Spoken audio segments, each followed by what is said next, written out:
හරි දැන් මේ වෙලාව අපි හසිත ඇවිල්ලා ඉන්නේ ලංකාවේ දැවැන්තම සම්මාන රාත්‍රියක නැත්නම් ජාතිය ටෙලි සම්මානවල රයිගම් ටෙලි සම්මානවල රාත්‍රී සුපිරි භෝජන සංග්‍රහය පැවැත්වෙන කොළඹ ශැන්විලා හෝටල් පරිසරයේ රයිගම් ටෙලිස් බුෆේ එකේ තමයි අපි ඉන්නේ මේ වෙලාව. නැහැනේ අපි කමු නැත්තම් බෑ. එහෙම කන්න බෑ.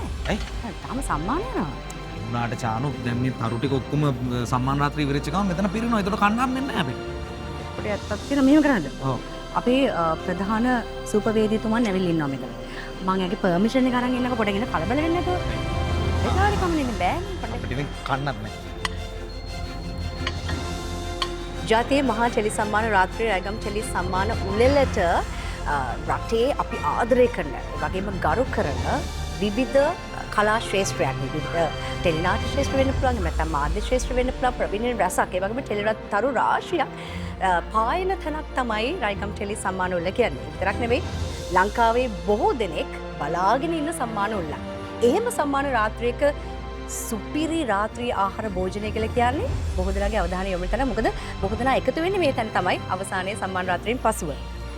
ඒ වගකීම නැත්නම් මේ රාත්‍රී ආහාරයේ වගකීම දරන්නේ කොළඹ ශැන්විලා හෝටල් පරිසරයේ මේ මාත් එක්ක මේ මොහොතේ රැඳිලා ඉන්න ෂෙෆ් කොහොමද?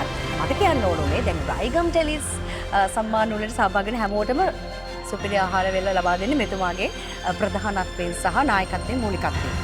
මොනවද විශේෂතා මේ රයිගම් ටෙලිස් සම්මාන වල කියන්නේ විශාල සම්මාන රාත්‍රියක් බොහෝ දෙනෙක් අපි දන්න කියන එකතර අක්කර විශේෂත්වයක් තියෙනවද මේ සම්මාන රාත්‍රිය වෙනුවෙන් නිර්මාණය වෙන්නේ? අනිවාර්යෙන්ම. මොකද හැම අවුරුද්දකම අපි අලුත් දේවල් දානවා. අලුත් දේවල් රස බලන්න දෙනවා. අනිවාර්යෙන්ම මේ අවුරුද්දෙත් ඒ විදිහටම තියෙනවා. ඕකේ. දැන් ටෙලි තරු කියලා කියන්නේ සාමාන්‍යයෙන් දැන් රංගන ශිල්පීන් ගොඩක් ශරීරය ගැන හිතන කට්ටියනේ.